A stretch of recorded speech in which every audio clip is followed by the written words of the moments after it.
የዝውውር ጉዳዮችን በስፋት የምናነሳበት ፕሮግራማችንን ነው የምንጀምረው። ቅድሚያ የምናደርገው ጉዳይ ከብሩኖ ጉማሬሽ ጋር የተያዙ አንዳንድ ጉዳዮችን እናንሳ።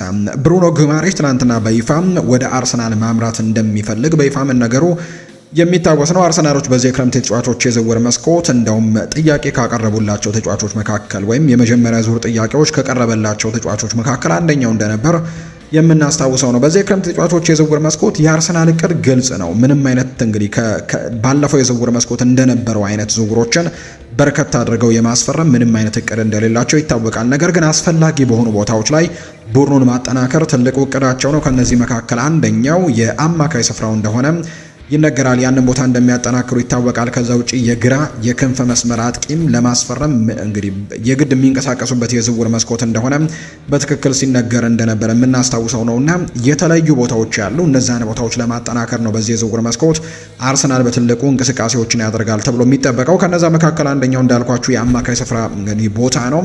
ያንን ቦታ ለማጠናከር ከብሩኖ ጉማሬሽን በፊት በርከት ያሉ ተጫዋቾችን ሲመለከቱ እንደነበር እናስታውሳለን። ለምሳሌ የራሱ የቡድን አጋር የሆነው ሳንድሮ ቶናሊ ቀደም ብሎ ስሙ የተነሳው ከአርሰናል ጋር እንደነበር እናስታውሳለን። እንደውም በዚህ የዝውውር መስኮት ሁላ አልነበረም ከሳንድሮ ቶናሊ ጋር አርሰናል ስማቸው መነሳት የጀመረው። ባለፈው የጥር ተጫዋቾች የዝውውር መስኮት በተለይ የአማካይ ስፍራ ተጫዋቻቸው ሚኬል ሜሪኖ ጉዳት በደረሰበት ጊዜ ነበር ይህንን ተጫዋች ለማስፈረም የሳንድሮ ቶናሊን ጉዳይ በትልቁ ሲያነሱ እንደነበር የምናስታውሰው። ነገር ግን ከዛ በኋላ የነበሩ የዝውውር ሂደቶችን ከተመለከተን በኋላ አርሰናል አንደኛ የዚህ የሳንድሮ ቶናሊ የተጫዋቹ ዋጋ እጅግ በጣም ከፍተኛ እንደሆነ ይነገራል። አሁን ላይ ደግሞ ወደ ቶትናም መቀላቀሉ ከተረጋገጠ በኋላ የወጡ አንዳንድ ሪፖርቶችን የተመለከትን እንደሆነ ተጫዋቹ የሮቤርቶ ዲዘርቢውን ቶትንሃምን ብቻ በዚህ የክረምት የተጫዋቾች የዝውውር መስኮት መቀላቀል እንደሚፈልግ ላቅ ያሉ ጥያቄዎችን ሌሎች ክለቦች ፈላጊዎቹ ናቸው ሲባሉ የነበሩት እነ አርሰናል፣ እነ ማንቸስተር ዩናይትድ እና እነ ማንቸስተር ሲቲ ትልልቅ እንቅስቃሴዎችን እንዳላደረጉበት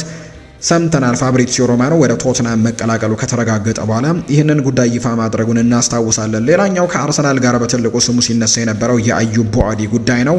ምናልባት አሁንም እንቅስቃሴዎችን ሊያደርጉበት ይችላሉ ተብሎ ይታመናል። ምክንያቱም የዚህ ተጫዋች አገልግሎት ለጥቂት ዓመታት ብቻ የሚዘልቅ አይደለም። በተለይ በጥሩ ፐርፎርማንሱ የሚቀጥል ከሆነ በርከት ላሉ ዓመታት ለአርሰናል ትልቅ ግልጋሎትን መስጠት የሚችል ገና ታዳጊ የሆነ ገና በ18 ዓመቱ በጣም በሳል እንደሆነ እያሳየ የሚገኝ የአማካይ ስፍራ ተጫዋች ነውና ምናልባት በዚህ የክረምት ተጫዋቾች የዝውውር መስኮት ሌሎች የፈረንሳዩ ክለብ የሚለቀው ከሆነ አርሰናልም ወደ እንቅስቃሴው ሊገባ የሚችልበት እድሉ እንዳለ ቢታመንም ነገር ግን እሱም በዚህ የእጩ ዝርዝር ውስጥ ከተካተቱ ተጫዋቾች መካከል አንደኛው ነበር። ሌላኛው አሌክስ ስኮትንም እንዲሁ ሲመለከቱ ተመልክተናል። ትናንትና ብሩኖ ጉማሬሽ ይህንን ነገር እስኪናገር ድረስ አርሰናል በአሌክስ ስኮት ላይም ፍላጎቶች እንዳሉት ከማንቸስተር ዩናይትድ ጋርም በጣም ትልቅ ፉክክሮችን ለማድረግ ዝግጁ እንደሆኑ የሚጠቁሙ ሪፖርቶች ነበሩ። እንደውም በትልቁ ሲወጡ የተመለከተን የነበረው ነገር ግን ትናንትና በጣም ለአርሰናል የዝውውር በተለይ ለአማካይ ስፍራው ዝውውር ትዊስት ያደረገ ነገር ነው ትናንትና የተፈጠረው። እርግጥ ነው ይህንን ተጫዋች ለማስፈረም ትልቅ ፍላጎቶች እንዳላቸው ሲነገር ነበር። በተለይ አሰልጣኝ ሚኬል አርቴታ ጭምር ይሄ ተጫዋች በአስቸኳይ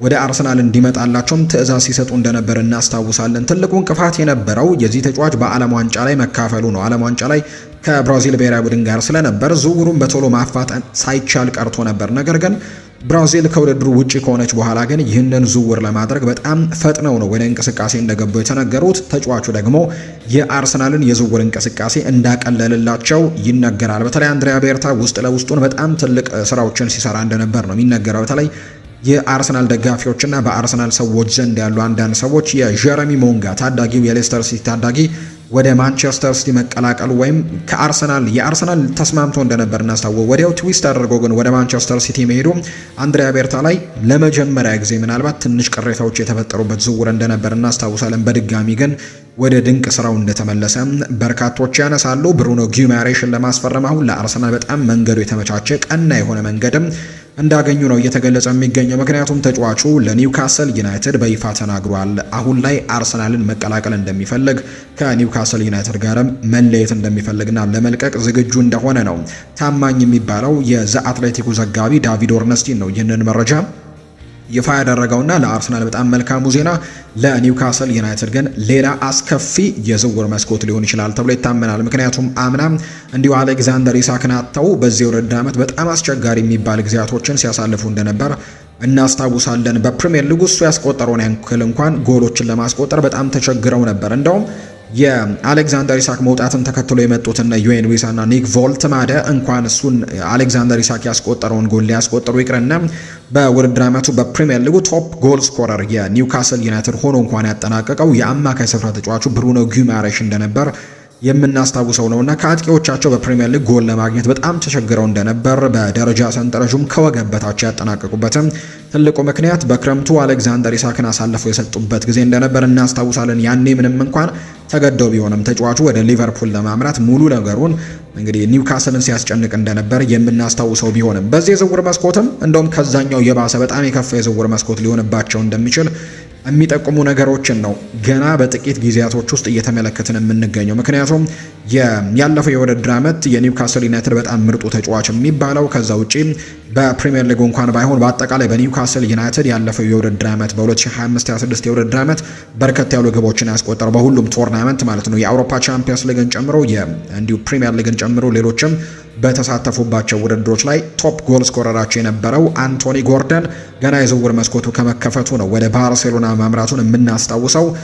ከዛ ውጪ ደግሞ የሳንድሮ ቶናሊ በአማካይ ስፍራ ላይ ሌላኛው ወሳኝ ከሚባሉ የኒውካስል ዩናይትድ ተጫዋቾች መካከል አንደኛው የሆነውም እሱም ወደ ቶትናም ሆትስፐርስ ማምራቱን እናስታውሳለን። አሁን ደግሞ ሌላኛው ወሳኝ ተጫዋቻቸው ብሩኖ ጉማሬሽ ምናልባት አምና እንግዲህ የኒውካስል ዩናይትድ ቤስት 3 ተጫዋቾች ተብለው ምናልባት ዝርዝሮች እንኳን ቢወጡ እነዚህ 3 ተጫዋቾች እንደሚሆኑ ለበርካቶች ምንም ጥያቄ የሌለው ነው።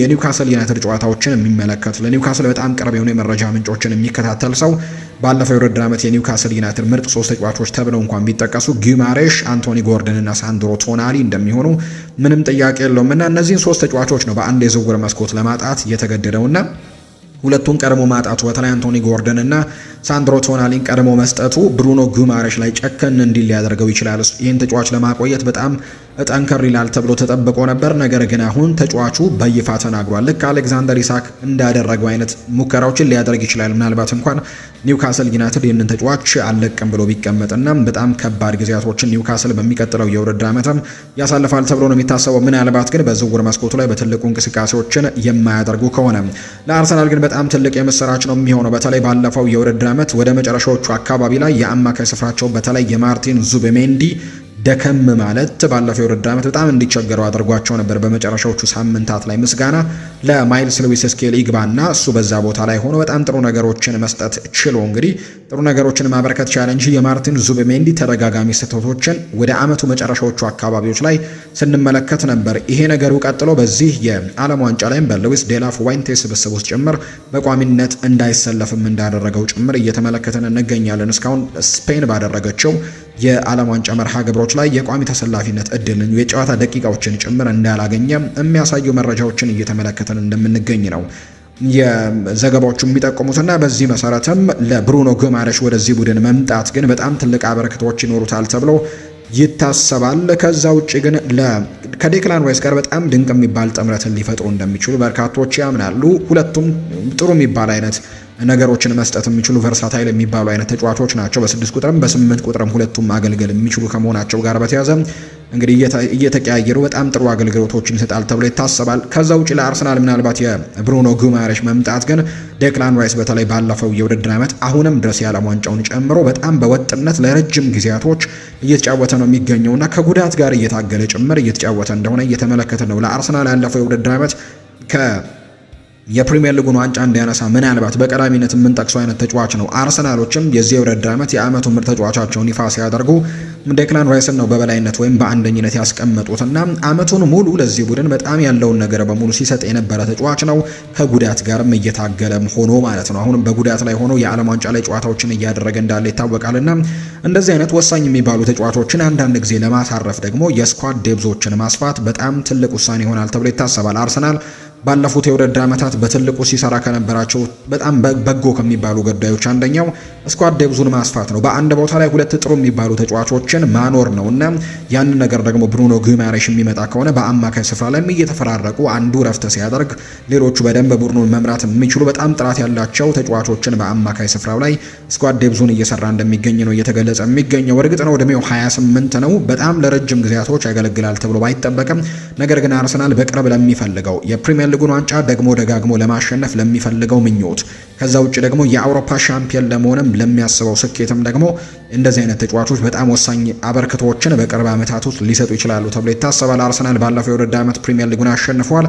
ይሄ የዋንጫ ግርዶሽ የነበረው ነገር በሙሉ ተገልጧል። ከዚህ በኋላ ዋንጫዎችን ለማሸነፍ አይናፋር የማይሆን ቡድን ይሆናል ተብሎ ይታሰባል። ስለዚህም ያንን ነገር በተደጋጋሚ ለማስቀጠል የአውሮፓ ቻምፒየንስ ሊግንም ያንን ጥለው ለመክፈፍም ጭምር በሚቀጥለው የውድድር ዓመት በትልቁ ግምት ከሚሰጣቸው ቡድኖች መካከል አንደኛው ይሆናልና እንደዚህ አይነት ዝውውሮችን ማድረግ በጣም ወሳኝ ይሆናል ተብሎ ነው የሚታሰበው። አርሰናሎች የመጀመሪያ ዙር ጥያቄ ለዚህ ተጫዋች አቅርበው ተጫዋቹ ኒውካስል ዩናይትድን ወደ አርሰናል ማምራት እንደሚፈልግ ሳይናገር በፊት ነበር የመጀመሪያ ዙር ጥያቄያቸውን ያቀረቡት። ያኔ ኒውካስል ዩናይትዶች ውድቅ አድርገውት እንደነበር ይታወሳል። ምንም እንኳን አርሰናሎች ከዚህ ተጫዋች ጋር በግል ጉዳዮች ላይ ይስማሙ እንጂ እንዲሁም ደግሞ ብሩኖ ጉማሬሽም ለክለቡ ኒውካስል ዩናይትድ መልቀቅ እንደሚፈልግ ይናገር እንጂ አርሰናል ግን በይፋ እስካሁን ድረስ ለኒውካስል ዩናይትድ ሄዶ የጠየቀበት መንገድ እንደሌለ የቃል ንግግሮች ካልሆነ በስተቀር እንዲሁ ተቀምጠው ድርድሮችን ያደረጉበት ጉዳይ እንደሌለ የሚያሳዩ ነገሮች አሉ። ኒውካስልም ያንን ነገር እየጠበቀ እንደሚገኝና በቅርቡ አርሰናል ጥያቄውን ይዞ እንደሚመጣ እየጠበቀ እንደሚገኝ ነው እየተገለጸ የሚገኘው። አሁን ላይ ሙሉ ለሙሉ ተስፋ የቆረጡ ይመስላሉ ኒውካስል ዩናይትዶች ይህንን ተጫዋች በማቆየቱ ጉዳይ ላይ። ይልቁንስ እሱን የሚተኩ ተጫዋቾችን ለማምጣት ሙከራዎችን እያደረጉ ነው። ስማቸውን ከተለያዩ ተጫዋቾች ጋር ሰምተናል። በማንቸስተር ዩናይትድ ከሚፈለገው ፌሊክስ ንሜቻ ጋር ስማቸውን ሰምተነዋል። እርግጥ ነው ፌሊክስ ንሜቻ በጣም ውድ ዋጋ የሚያስወጣ አይነት ተጫዋች ወይም ከፍተኛ ገንዘቦች ከሚያስወጡ አይነት ተጫዋቾች መካከል አንደኛው ይሆናል ተብሎ ነው የሚገመተው። ምክንያቱም ቦሩሲያ ዶርትመንድ በዝቅተኛ ዋጋ ይሸጠዋል ተብሎ አይታሰብም። ሌላኛው ምርጫቸው የነበረው አንድሬ ሳንቶስ ነው። እሱም ወደ ማንቸስተር ዩናይትድ መቀላቀሉን ትላንትና በይፋ የተረጋገጠ ጉዳይ ነው።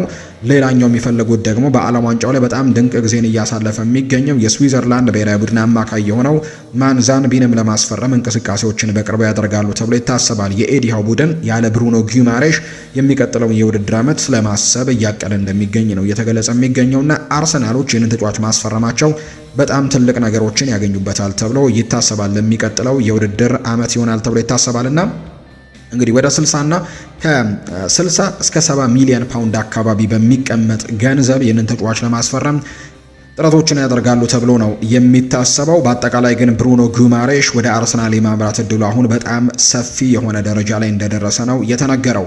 ነገር ግን አርሰናሎች አሁን ብሩኖ ጉማሬሽን ብቻ አይደለም ያስፈርማሉ ተብሎ የሚጠበቀው። በጣም ወሳኙ ደግሞ የክንፍ መስመር ተጫዋቾችን ማስፈረም ይሆናል ተብሎ ይታሰባል። ባለፉት ፕሮግራሞቻችን በተደጋጋሚ ከአርሰናል የዝውውር ጉዳዮች ጋር ስናነሳ ይህንን የክንፍ መስመር በተደጋጋሚ ጊዜ ጠቅሰነዋል። ያው ተመሳሳይ ስሞች ናቸው አሁንም በእቅድ ውስጥ ያሉት የአስተን ቪላ ሞርጋን ሮጀርስ፣ የብራድሌ ባርኮላ ጉዳይ በትልቁ ሲነሳ እንሰማለን። ምናልባት አዲሱ ዜና ሊሆን የሚችለው የሊያንድሮ ትሮሳርድ በይፋ ወደ መልቀቁ እያመራ እንደሆነ ነው። ትላንትና ሊያንድሮ ትሮሳርድ ወኪል በቱርክ ተገኝቶ እንደነበር ትልልቅ የሚባሉ የቱርክ የመረጃ ምንጮች ይፋ አድርገውታል። በቱርክ ተገኝቶ ከቤሺክታሽ ጋር ትልልቅ ድርድሮችን ሲያደርግ እንደነበርና ከዓለም ዋንጫው መጠናቀቅ በኋላም በይፋ ኮንትራቱን ፈርሞ ከእረፍቶቹ በኋላ ደግሞ የፕሪሲዝን ቆይታውን ከቤሺክታሽ ጋር ይጀምራል ተብሎ እንደሚጠበቅ ይፋ ተደርጓል። ስለዚህ የአርሰናልና የሊያንድሮ ትሮሳርድ ጋብቻም በይፋ መቋጨቱ እየተገለጸ ይገኛል። የጋብሪኤል ማርቲኔሊም ጉዳይ ያበቃለት ጉዳይ አይደለም። ጋብሪኤል ማርቲኔሊም በትልልቅ ክለቦች እየተፈለገ ነው አውሮፓ ላይ።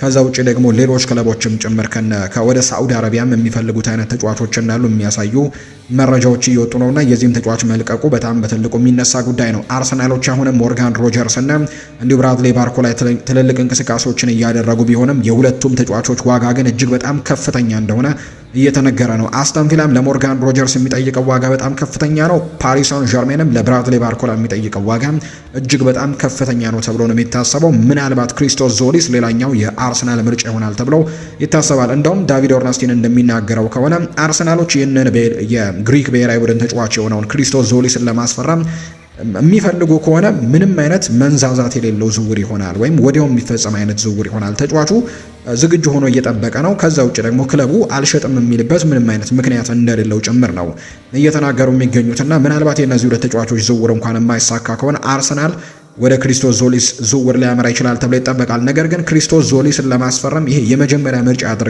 ምርጫ አድርገው የሚያስፈርሙት አይነት ዝውውር ይሆናል ተብሎ አይጠበቅም። ወይም ደግሞ በሚቀጥለው የውድድር ዓመት ማርቲኔሊና ትሮሳርድ እንኳን ቢሄዱ ክሪስቶስ ዞሊስን አምጥቻ ያሰልፋለሁ የሚባል አይነት ተጫዋች እንዳልሆነ ነው የሚነገረው። ምናልባት ለተጠባባቂነት ለስኳድ ዴብዝነት የሚጠቅም አይነት ዝውውር ይሆናል እንጂ ምናልባት የሞርጋን ሮጀርስ እና የብራድሌ ባርኮላ ከሁለት አንዳቸው ዝውውር ተፈጽሞ ሊፈጸም አይነት የሚችል አይነት ሁለተኛ ዝውውር ተደርጎ ሊቆጠር ይችል ይሆናል እንጂ በቋሚነት አሰልፈዋለሁ ተብሎ የሚመጣ አይነት ተጫዋች እንዳልሆነ የሚጠቁሙ መረጃዎችን ነው የአርሰናል የቅርብ የመረጃ ምንጮች እየተናገሩ የሚገኙት። በአጠቃላይ ከአርሰናል ጋር በርከት ያሉ ዝውውር ጉዳዮች እየተነሱ ይገኛሉ። በቀጣይ ፕሮግራሞቻችንም እንዲሁ ሰፋ አድርገን አዳዲስ ጉዳዮች ሲኖሩ የምናነሳላችሁ ነው የሚሆነው። ውድ ቤተሰቦቻችን ወደ ሌላኛው ርዕሰ ጉዳያችን እናምራም። የማንቸስተር ዩናይትድ ጉዳዮችን እንመልከት። ማንቸስተር ዩናይትድ በክረምቱ የተጫዋቾች የዝውውር መስኮት አሁንም በገበያው ላይ በስፋት እየተንቀሳቀሰ ይገኛል። ምናልባት ሁለተኛ ፈራሚውን ትላንትና ማግኘቱ ይፋ ተደርጓል። አንድሬ ሳንቶስን ነው ከቸልሲ ማስፈረሙን ትላንትና ይፋ እየተደረገ የሚገኘው። በበርካታ የማንቸስተር ዩናይትድ ደጋፊዎች ግን ተቀባይነት ያገኘ አይነት ዝውውር ተደርጎ አልተቆጠረም። እርግጥ ነው ተጫዋቹ ምናልባት በሜዳ ላይ በሚሰለፍባቸው ጊዜያቶች ላይ ያለው ቁጥር በጣም ጥሩ የሚባሉ ቁጥሮች ያሉት፣ ነገር ግን በቋሚነት እንኳን በቸልሲ ቤት ሲሰለፍ የምናውቀው አይነት ተጫዋች አይደለም እና በተለይ ማንቸስተር ዩናይትድ ሌላኛው ምናልባት የዝውውር እንደተፈጸመ የማንቸስተር ዩናይትድ ደጋፊዎች በሚነገርበት ጊዜ ቅር ካላቸው ጉዳዮች መካከል አንደኛው በዚህ የዝውውር መስኮት ዩናይትድ በጣም ትልልቅ የሚባሉ ስሞች ከዩናይትድ ጋር ሲነሱ ስለነበር የዚህ ዝውውር ጉዳይ ወይም ደግሞ ይሄኛው ዝውውር መፈጸሙ ምናልባት ቅር አሰኝቷቸው እንደሆነ የሚጠቁሙ ነገሮች ያሉ። አሁንም ግን ምናልባት ለማንቸስተር ዩናይትድ መልካሙ የሚባለው ዜና በቀጣይም በዝውውር ገበያው ላይ የአማካይ ስፍራ ተጫዋቾችን ለማስፈረም የሚያደርጉት ጥረት አሁንም ይቀጥላል ተብሎ ይታሰባል። በዝውውር መስኮቱ የመከፈቻ ሰሞኖች ላይ ዳቪድ ኦርነስቲን እንደተናገረው በዚህ የዝውውር መስኮት ዩናይትድ ቢያንስ 3 የአማካይ ስፍራ ተጫዋቾችን ያመጣል የሚል አይነት ሀሳብ ነበረው። አሁን 2 ዝውውሮችን ያደርገዋል። ከአታላንታ ኤደርሰንን እንዲሁ ከቼልሲ አንድሬ ሳንቶስን። በመቀጠል ግን ሌሎች ጥሩ የሚባሉ ዝውውሮችን ለማድረግ እድሉን ያገኛል ተብሎ ይታሰባል። እርግጥ ነው በገበያው ላይ አሁን ትልልቅ የሚባሉ ማንቸስተር ዩናይትድ ሲፈልጋቸው የነበሩ ወሳኝ የሚባሉ ዝውውሮችን እንዳጣ ይታመናል። ምክንያቱም የመጀመሪያ ምርጫው ኤሊዮት አንደርሰን ነበር። እሱ ወደ ማንቸስተር ሲቲ መቀላቀሉን በሪከርድ ዋጋ እናስታውሳለን። 116 ሚሊዮን ፓውንድ ወጥቶበት የህልም ኢላማ የነበረው ተጫዋች ኦሪዮል ሹዋሜኒ ነው።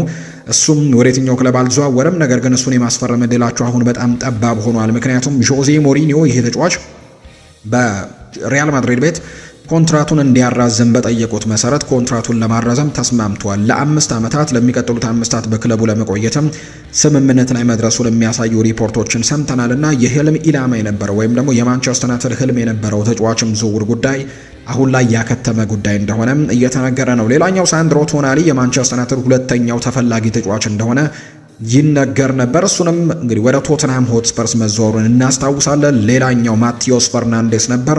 እሱም ወደ ቶተንሃም ሆትስፐርስ በ85 ሚሊዮን ፓውንድ አካባቢ መሄዱ የምናስታውሰው ጉዳይ ነውና ዩናይትድ ሲፈልጋቸው የነበሩ 4 ተጫዋቾች በደረጃ ካስቀመጠን አራቱንም ተጫዋቾች እንዳጣ ነው በርካቶች ያነሱትና በዚህ ምክንያት ወደ ሌሎች ዝውውሮች ለማምራት የግድ የተገደዱበት ጊዜ ላይ እንዳለ የሚጠቁሙ ነገሮች ያሉ። እንደውም በርካቶች የማቲዮስ ፈርናንዴዝ ዝውውር ጉዳይ ወደ ቶተንሃም በሚዘዋወርበት ጊዜ ማንቸስተር ዩናይትድ ያንን ዝውውር ችላ ማለቱ ሌላ ትልቅ ነገርን ለማድረግ እያሰቡ እንደሆነ የሚያሳዩ ነገሮችን ስንመለከት ነበር። ምናልባት ኦሪዮል ሹዋሜኒ በርካቶች የገመቱት ተጫዋች ነበር። እሱን ለማምጣት በማሰብ ነው የዝውውር ገንዘቡን ጭምር እየቆጠቡ የሚገኙት የሚሉ ጉዳዮችን ሲያነሱ ነበር። ነገር ግን ያም ሳይሆን ቀርቷል። ኦሪዮል ሹዋሜኒ በሪያል ማድሪድ ቤት ለመቆየት ኮንትራቱን እንዳራዘመ የሚያሳዩ ነገሮች ያሉ። ነገር ግን የዩናይትድ የዝውውር ባለሙያዎች ግን ትላንትና አንድሬ ሳንቶስን ከቸልሲ ለማስፈረም መስማማታቸውን ደግሞ በትልቁ የሰማነው ጉዳይ ሆኗል። እርግጥ ነው ከአንድሬ ሳንቶስ ጋር ዩናይትድ ስሙ ሲነሳም በዚህ የዝውውር መስኮት የመጀመሪያው አይደለም። እንደውም በዚህ የዝውውር መስኮት ዘግየት ብሎ በቅርብ ቀናቶች ነው ከዚህ ተጫዋች ጋር ስሙን ሲያነሱ እየሰማ ነው። ነገር ግን ባለፉት የዝውውር መስኮቶች በተደጋጋሚ ጊዜ ሲነሳ ነበር። እንደውም በአንድ ወቅት አሌሃንድሮ ጋርናቾን ወደ ቼልሲ በላኩበት ጊዜ በዝውውር ገበያው ላይ ወይም የአንድሬ ሳንቶስም ልውውጥ እንዲኖረውም ፍላጎቱ ነበራቸው በማንቸስተር ዩናይትድ በኩል ያ ነገር እንደነበር ይታወሳል። ዩናይትድ በዚህ የክረምት ተጫዋቾች የዝውውር መስኮትና በተለይ ኢኒዮሶች ከመጡ በኋላ እየሰማን ከምንገኛቸው ነገሮች አንደኛው ዩናይትድን ፈልገው የሚመጡ ተጫዋቾችን ማስፈረም ላይ በጣም ትልቅ ትኩረት እንዳደረጉ ይነገራል። ባለፈው የዝውውር መስኮት እነ ማቴዎስ ኩኛህና ብሪያን ኤምቤሞ ያንን ነገር ሲያደርጉ ተመልክተናል። በዚህ የዝውውር መስኮትም የአንድሬ ሳንቶስ ጉዳይ ከዛ ጋር በተወሰነ መልኩ የሚገናኝ ነገር እንዳለው ይነገራል። ቼልሲን እየጠየቀ እንደነበር እንዲለቁት ፍቃድ እንደጠየቀ ጭምር የሚያሳዩ ነገሮችን ተመልክተናል። ወደ ማንቸስተር ዩናይትድ ማምራት በትልቁ ፍላጎቱ እንደነበርና ማንቸስተር ዩናይትድ መቀላቀል ፍላጎቱ እንደነበር የሚያሳዩ ነገሮችን ስንሰማ ነበር። በይፋ ክለቡንም ለመልቀቅ ጥያቄ አቅርቦ እንደነበር ነው የተነገረው። በቀጣይ ማንቸስተር ዩናይትድ ቤት መጫወት እንደሚፈልግና ዩናይትድ ደግሞ በእግር ኳስ ሕይወቱ በጣም የተሻሉ ነገሮችን ማድረግ የሚችልበት ምርጡ ቦታ እንደሆነ ሲሰማው እንደነበር የሚያሳዩ ነገሮችን ሰምተናል። ከዩናይትድ ጋርም በውስጥ ለውስጥ በጣም ከረጅም ጊዜያቶች በፊት ነው ድርድር ሲያደርጉ እንደነበር እና ከወኪሎቹ ጋር በተለይ ድርድሮችን ሲያደርግ እንደነበር የተነገረውና ይሄ አዲስ ምናልባት ይፋ ሲደረግ አዲስ የዝውውር ጉዳይ ሆኖ ነው እንጂ ከዚህ በፊትም በጣም ሙከራዎችን ሲያደርጉበት የነበረ ተጫዋች እንደሆነ የሚጠቁሙ ነገሮች ናቸው እየወጡ የሚገኙት። ዩናይትድ ግን በቀጣይም የዝውውር ቀናት ላይ በተለይ አሁን ትልልቅ ዝውውሮችን ለማድረግ ሙከራዎችን ማድረግ ይጠበቅበታል ተብሎ ይታሰባል። ምክንያቱም በሚቀጥለው የውድድር ዓመት በጣም በትልልቅ ውድድሮች በአውሮፓ ቻምፒየንስ ሊግ ጨምሮ በሌሎችም ትልልቅ ውድድሮች በፕሪሚየር ሊግም ጭምር ስላለ ጥሩ የሚባሉ በአማካይ ስፍራ ላይ ዝውውሮችን ማድረግ ይጠበቅበታል ተብሎ ይታሰባል። ምክንያቱም ካርሎስ ካሴሚሮን መተካት የግድ ይኖርባቸዋል ተብሎ ይታሰባል። ካሴሚሮ ወጣ ገባ የሚሉ አቋሞችን በማንቸስተር ዩናይትድ ቢያሳይም ነገር ግን ባለፈው የውድድር ዓመት የነበረው አቋም ግን እጅግ በጣም ድንቅ እንደነበር እናስታውሳለን። እንደውም በመጨረሻዎቹ ጊዜያቶች ላይ የማንቸስተር ዩናይትድ ደጋፊዎችና ተጫዋቾች ጭምር ቢያንስ አንድ ዓመት ከኛ ጋር ቆይ የሚል አይነት ጥያቄዎችን ሲያቀርቡለት እንደነበር እናስታውሳለን። አብዛኞቹ እንግዲህ አሁን ላይ የመጡት ዝውውሮች ካሴሚሮን ለመተካት ሳይሆን ማኑኤል ኡጋርቴን ለመተካት የሚሉ አይነት ሀሳቦችን እያነሱ ይገኛሉ በማንቸስተር ዩናይትድ ዘንዶች። ያ ነገር ነው እየተነሳ የሚገኘው። በተለይ ከማኑኤል ኡጋርቴ ዝውውር ጋር አመሳስለውታል የአንድሬ ሳንቶስን ዝውውር። ያን ማኑኤል ኡጋርቴን ሲያመጡ ፓሪስ ሳን ዠርሜን በጣም በትልቁ ስሙ ሲነሳ የነበረው ዩናይትድ ሊያስፈርም ይችላል ተብሎ ሲጠበቅ የነበረው ዣኦ ኔቬስን ነበር። ከፖርቱጋሉ ክለብ ቤኔፊካ ሊያስፈርም እንደሚችል ሲነገር ነበር። ነገር ግን ፓሪስ ሳን ዠርሜኖች ማኑኤል ኡጋርቴን በ50 ሚሊዮን ፓውንድ ለማንቸስተር ዩናይትድ ከሸጡ በኋላ ያንን ገንዘብ ጨምረው ሌላ ተጫዋች ለማምጣት ሙከራ አድርገው ዣኦ ኔቬስን በክለቡ እንዳመጡ ይታወቃል። አሁን ዣኦ ኔቬስ በፓሪስ ሳን ዠርሜን ቤት እጅግ በጣም አስደናቂ ከሚባሉ የአማካይ ስፍራ ተጫዋቾች መካከል አንደኛው እንደሆነ በርካቶች የሚያነሱት ነው። ልክ እንደዛ ነው ብለው በርካቶች የሚያነሱት ቼልሲም 50 ሚሊዮን ፓውንድ አካባቢ 48 ሲደመር 2 ሚሊዮን ፓውንዶችን ነው ለዚህ ዝውውር እንደተደረገ እየተነገረ የሚገኘውና ያንን ገንዘብ ጨምሮ ሌሎች የአማካይ ስፍራ ተጫዋቾችን በተለይ በዩናይትድ እና በአርሰናል ሲፈለግ የነበረውን አሌክስ ስኮትን ለማስፈረም እንቅስቃሴዎችን እንደጀመረ የሚጠቁሙ መረጃዎች ያሉና ዩናይትድ በሚቀጥሉት ጊዜያቶች ላይ ከነዚህ ተጫዋቾች በተሻለ ፕሮፋይል ያለው የአማካይ ስፍራ ተጫዋች ሊያመጣ ይችላል የሚሉ ግምቶች እየወጡ ነው። አሁንም የሚፈልጋቸው ተጫዋቾች በጣም እየጠበበ ቢሆንም ፍላጎቱ አሁንም ግን ያንን ነገር ማድረግ ይችላል ብለው በርካቶች ያምናሉ። በተለይ አሁን አሌክስ ስኮት በገበያው ላይ ከሚገኙ ተጫዋቾች አንደኛው ነው። ካርሎስ ባሌባም በገበያው ላይ እንዳለ ይነገራል። ከዛ ውጪም ቦሩሲያ ዶርትመንዱ ፌሊክስ ነሜቻም በጀርመን ብሔራዊ ቡድን ዘንድሮ ጀርመን ያን ያክል ረጅም ርቀትን በዓለም ዋንጫ ባትጓዝም ነገር ግን ጥሩ ነገሮችን ካሳዩ ተጫዋቾች መካከል አንደኛው እንደነበር ይታወሳልና እነዚህን አማራጮች ሊመለከት የሚችልበት እድሉ እንዳለ ተነግሯል።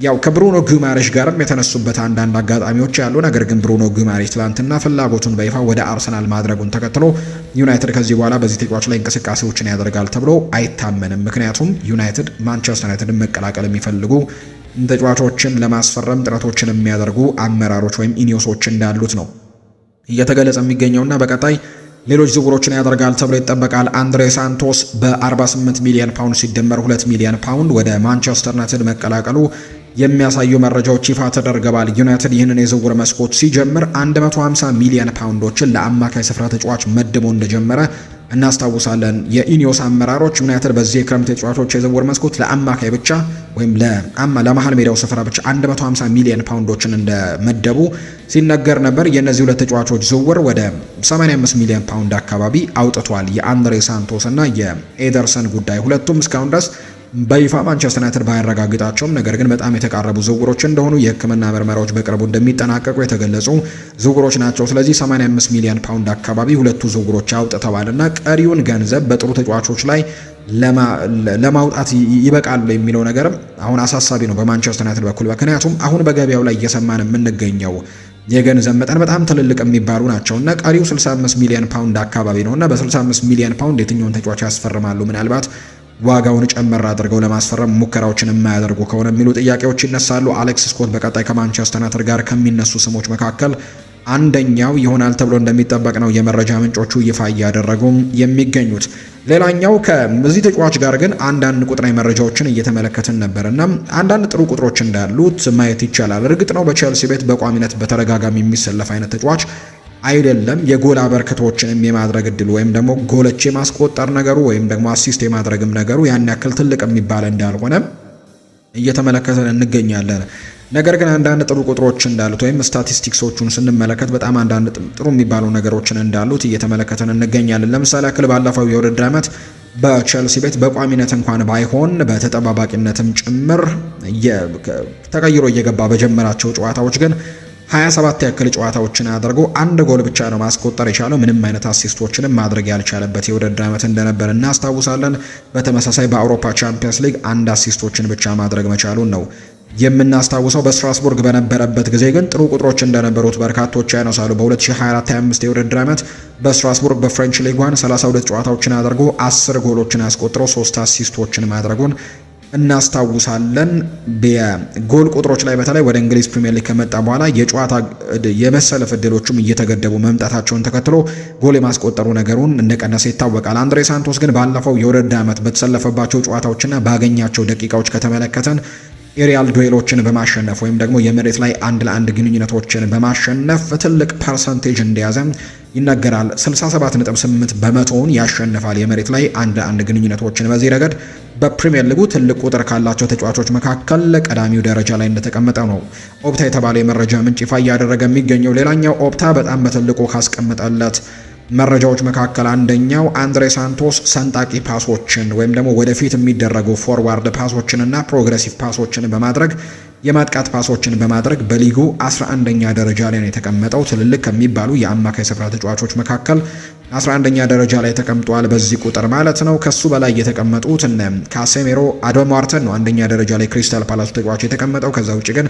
እነ ካሴሜሮ፣ እነ ብሩኖ ጉማሬሽ፣ ዩሪ ቴሌማንስ፣ ኤሊዮት አንደርሰን፣ ብሩኖ ሚጌል ፈርናንዴስ፣ ግራኒት ዣካ፣ የብሬንትፈርዱ ያንሰን እንዲሁ ቡባካር ካማራ ቀጥሎ ነው እንግዲህ ይሄ ተጫዋች የተቀመጠው። ከነ ማርቲን ኦዴጋርድ ከነ ሮድሪም ጭምር የተሻለ ቁጥር እንዳለው የሚያሳዩ ነገሮች ያሉ። እርግጥ ነው ይሄ ተጫዋች በጣም ጥቂት የሚባሉ ጨዋታዎችን እንዳደረገ ይታወቃልና እንደዚህ አይነት ቁጥሮችና እንደዚህ አይነት ፐርሰንቴጆች እንዳሉት ይነገራል። በፕሪሚየር ሊጉ ጥሩ ቁጥር ካስመዘገበባቸው ቁጥሮች መካከል አንደኛው ነው ይሄኛው።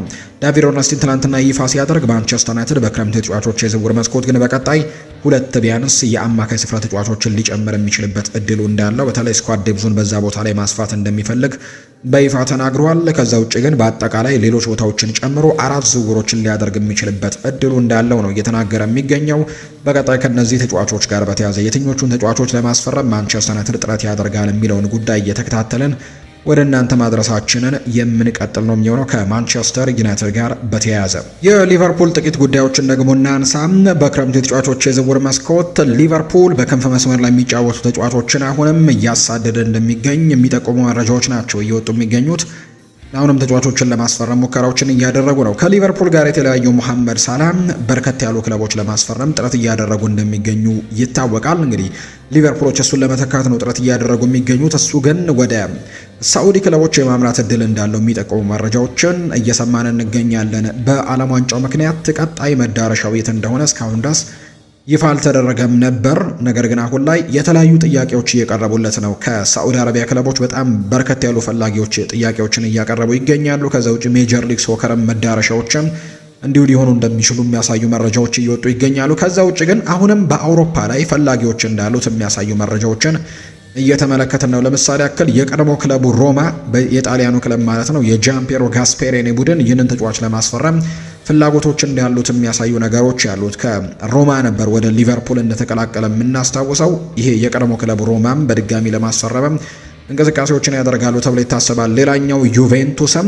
በሚቀጥለው የውድድር ዓመት ምንም እንኳን የአውሮፓ ቻምፒየንስ ሊግ ተሳታፊ ባይሆንም በዩሮፓ ሊግ ውድድር ላይ እንዳለበት ግን ይታወቃልና ዩቬንቱስም የዚህ ተጫዋች ፈላጊዎች እንደሆኑ እየተገለጸ ነው። ነገር ግን የጣሊያን ክለቦች በፋይናንሻል ደረጃ ከሌሎቹ ክለቦች በተለይ ከሳዑዲ አረቢያ ክለቦች ጋር ፉክክር ውስጥ ይገባሉ ብሎ ማሰብ በጣም ከባድ ሊሆን እንደሚችል ይነገራል። የሳዑዲ አረቢያ ክለቦች በጣም ትልልቅ የሚባሉ ገንዘቦችን ነው ለዚህ ተጫዋች ኦፈር እያደረጉለት የሚገኘው። እንዲሁ የጣሊያን ክለቦች ደግሞ አሁን በፋይናንሻሊ ጉዳይ ላይ በጣም ክራይሲስ ውስጥ ያሉበት ጊዜ እንደሆነ ይነገራል። በተለይ ዩቬንቱስ ያንን ነገር በተደጋጋሚ እየተመለከትን እንገኛለንና የሞሐመድ ሳላ ቀጣይ መዳረሻ ሊሆን የሚችለው በአብዛኛው ሳዑዲ ካልሆነ ደግሞ ሜጀር ሊግ ሶከር የመሆን እድሉ እንዳለ ይነገራል። በአውሮፓም ግን ፉክክሮችን ማድረግ የሚፈልግ ከሆነ ግን በጣም በርከት ያሉ አማራጮች እንዳሉት ነው የሚነገረው። ሊቨርፑል ግን ይህንን ተጫዋች ለመተካት አሁንም እንቅስቃሴዎችን እያደረገ ይገኛል። በተለይ ለሊቨርፑል በጣም ቅርብ ተብሎ የሚነሳው የመረጃ ምንጭ ሉዊስ ስቲል እንደሚናገረው ከሆነ 99 በመቶ እመኑኝ፣ እርግጠኛ ሆኜ ነው የምነግራችሁ፣ ይሄ ነገር ካልተሳካ እኔን ትወቅሱኛላችሁ።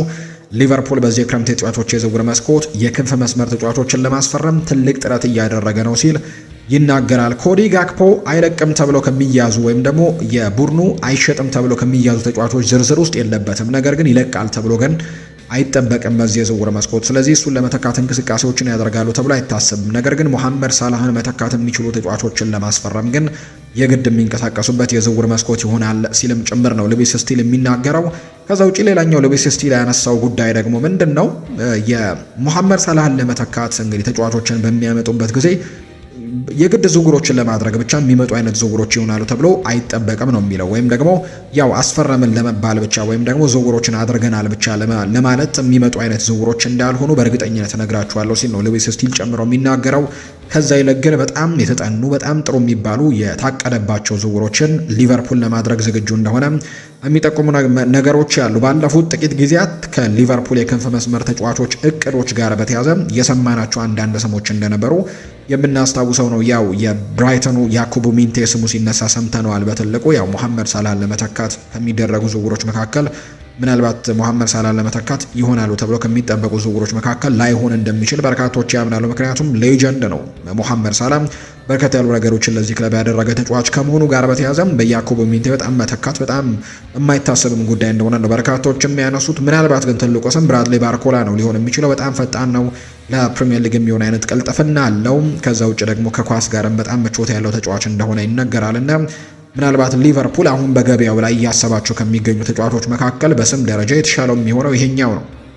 ካልሆነ ግን ሌሎቹ ዝውውሮች ግን ምናልባት በርከታ አድርጎ ካላመጣ በስተቀር በአንድ ተጫዋች የሞሐመድ ሳላህን አገልግሎት መተካት በጣም ከባድ ሊሆን እንደሚችል ይታመናል። ሌሎች በእጩ ዝርዝር ውስጥ ያሉ ተጫዋቾችም አሉ። እንደ ማቴዎስ ፈርናንዴስ ፓርዶ በፍሬንች ሊግ ዋን የሚጫወት ተጫዋች ነው። ይሄኛው ተጫዋችም እንዲሁ ተፈላጊዎቹ መካከል አንደኛው ይሆናል ተብሎ ይጠበቃል። የብራድሊ ባርኮላን እንደነገርኳችሁ ነው። በጀርመን ቡንደስሊጋ በኮሎኝ የሚጫወተው ሰይድ ኤልማና እሱም ጥሩ ቁጥሮችን በጀርመን ቡንደስሊጋ አስመዝግቧል። እሱንም ለማስፈረም ጥረት ያደርጋሉ። የያን ዲዮማንዴ ጉዳይ ላይም ተስፋ እንዳልቆረጡ የሚያሳዩ ነገሮችን ትልልቅ የመረጃ ምንጮች እንግዲህ ሲናገሩ ሰምተናል። እርግጥ ነው ተጫዋቹ ፓሪስ ሰን ዠርሜንን መቀላቀልን ይመርጣል። ነገር ግን አሁንም ቢሆን ሊቨርፑል ሁሉም ነገር ያከተመ ነገር ነው ብለው አያምንም። አሁንም እንቅስቃሴዎችን በተወሰነ መልኩ ሊያደርግ ይችላል። ነገር ግን ጎን ለጎን እነዚህን ተጫዋቾች ግን ለማምጣት ሙከራዎችን ያደርጋል ተብሎ እንደሚጠበቅ ነው የመረጃ ምንጩ ይፋ እያደረገ የሚገኘው። እንግዲህ ሊቨርፑል በክንፍ መስመር ላይ በእነዚህ መልኩ ዝውውሮችን ለማድረግ እቅድ እንደያዘ የሚያሳዩ ነገሮች ናቸው ያሉት። በቀጣይ አዳዲስ ጉዳዮች ሲኖሩ ደግሞ ከሊቨርፑል ጉዳዮች ጋር አያይዘን በስፋት የምናነሳቸው ጉዳዮች ይኖራሉ።